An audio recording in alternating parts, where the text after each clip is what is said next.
I'm David Schuster. We want to bring you Barack Obama's historical arrival in Washington, D.C. You're looking at live pictures at Andrews Air Force Base. In just 16 days, Barack Obama will be sworn in as the 44th President of the United States.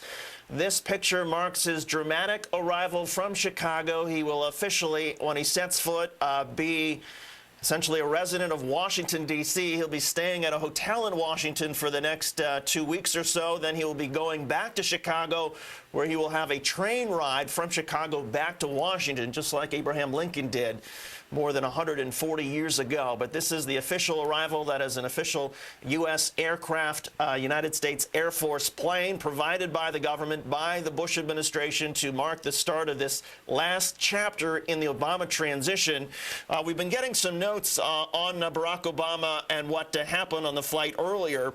Obama came back and talked to some of the press who were in the press section in the back of the plane, and he said the following: "Well, guys, I'm looking forward to seeing you guys in Washington. I gotta say, I choked up a little bit leaving my house today." Apparently, Obama said that Malia's friend had dropped off an album of the two of them together. They had been friends since preschool, and I just looked through the pages and the house was empty, and it was a little tough. It got me. According to the press note, Obama ordered a cheeseburger on the plane and some French fries. He said he had taken a government plane before. He said that Michelle and the girls who arrived in Washington yesterday were, quote, having fun, and that he was looking forward to being in Washington. He said, although living in a hotel for 2 weeks, we kind of did that for 2 years. Again, they'll be in the hotel for 2 weeks. Then it's back to Chicago for the historic train ride. And then, of course, it is back to Washington for where he'll stay at Blair House on the last night before inauguration. And then on January the 20th, as the Bushes move out in the morning, Obama and his family will move into the White House in the afternoon. But again, official government plane bringing in the next president of the United States, Barack Obama. These pictures from Andrews Air Force Base provided by a pool crew representing all the networks.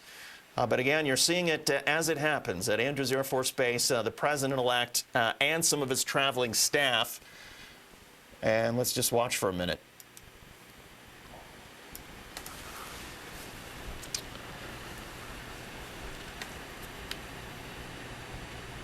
Again, most of Obama's transition team has already made the trip now to Washington. There was essentially a transition team here, even though much of the staff were in Chicago. Literally right after the election, the government sets up a transition office, and by now, essentially, Obama is really the last member of sort of the what you would call the senior staff of his transition to come to Washington. Everyone else has already moved. But again, as we wait for the president-elect to walk down the stairs. He has a busy day ahead of him. His two girls, Sasha and Malia, they will have their first day of school tomorrow at Sidwell Friends School, a Quaker private school in Washington, D.C. Michelle Obama's schedule, there essentially is no schedule, sort of fueling the expectation that she will devote much of the week to the kids. And, of course, the possibility that Barack Obama himself will join his wife in taking the daughters to school tomorrow.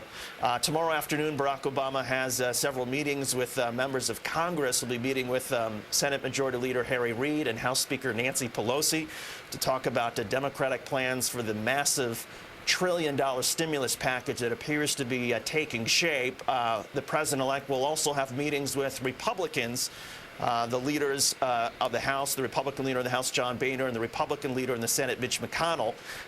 The Republicans have been pushing for this to be slowed down a little bit, to have hearings. And in fact, today, Democratic leader Harry Reid suggested that perhaps maybe there would not be the stimulus package until mid-February. At least he left open the idea. But again, just waiting for Barack Obama to walk down the stairs and officially start the last part of the transition. And Lynn Sweet, who was on our program earlier tonight, she joins us now. And Lynn, what's going through your mind as you see these pictures and hear the reports that Obama got teared up and choked up when he said goodbye to Chicago this afternoon?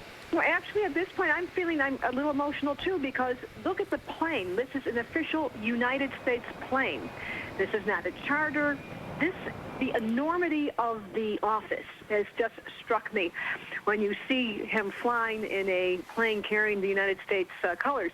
Interesting, I've seen him in official planes before when we were in Africa.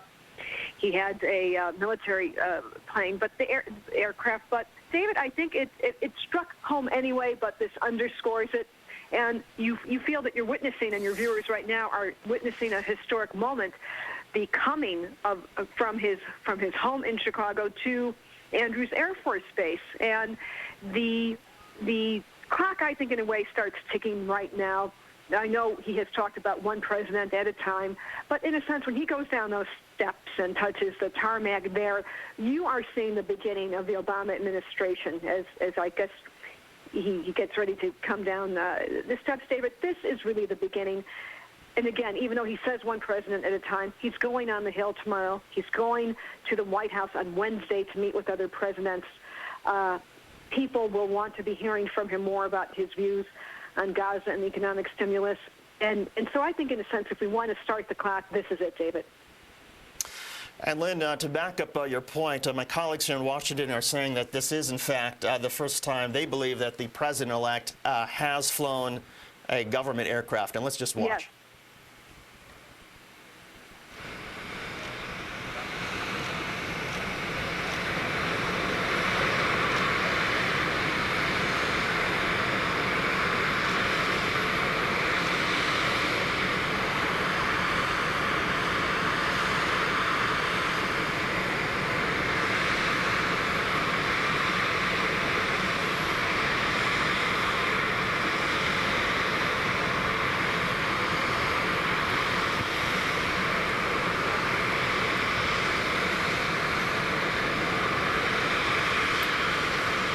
Can't see it very well, but the president-elect is greeting essentially the commanders of the, I believe it's the 89th Airlift Wing that operates at Andrews Air Force Base. They take care of all the presidential aircraft and Marine One, the presidential helicopters. Barack Obama greeting each of the commanders there. And it does look like that would be his daughters, or at least one of them are in the back seat waiting for him of the limousine. But again, just to clarify, this is his first flight above a government aircraft as president-elect of the United States. He has, of course, as Lynn pointed out, traveled in a government aircraft before, most notably on Senate trips and whatnot, and when he was flying, I believe, I think as Lynn pointed out, to Africa. But again, yes, it was his, that is his daughter, it looks like, who was there to greet his arrival. And I'm sure his other daughter as well, and wife, and of course the Obamas taking pictures with commanders there of the airlift wing that operates there out of Andrews Air Force Base. But again, his first flight aboard a government aircraft as president-elect of the United States. And I'm being advised that that will also be his first trip coming up here in a motorcade, and essentially part of the presidential limousine fleet. Specially built limousines specifically for the president and, of course, the president-elect for inauguration. Lynn, more of your thoughts as you're watching this, and it does appear that Obama was greeted there by his family, and they're posing for pictures with the Air Force commanders there. Your thoughts on all of this? Well, one thought is that the man who's known as a very good eater, I just have the poll report, as you probably have now too, he ordered a cheeseburger on the plane, which is, by the way, a Boeing 757. And the pilot, interesting historic note, is the one who will be his Air Force One pilot. But my thought is that the momentous day is now upon us, and that the man who I covered when he was a state senator, when he was a candidate for the Illinois House, when I saw the beginning of his thinking about running for president, that in a sense everything I've been covering for 2 years now is about to come to a head when he's inaugurated on the 20th and with his arrival here. And one other quick thing, look at the car. Usually you don't have a stretched limo when I've been in with the entourage so many times, or I don't think so. So this looks like the picture of a president more than any time we've seen it before. Lynn Sweet from the Chicago Sun-Times. Lynn, thank you for joining us, and you've been watching it live on MSNBC. The first time the president-elect has used a government aircraft since the election. This is also a limousine that is part of the presidential fleet. Your live coverage will continue throughout the night.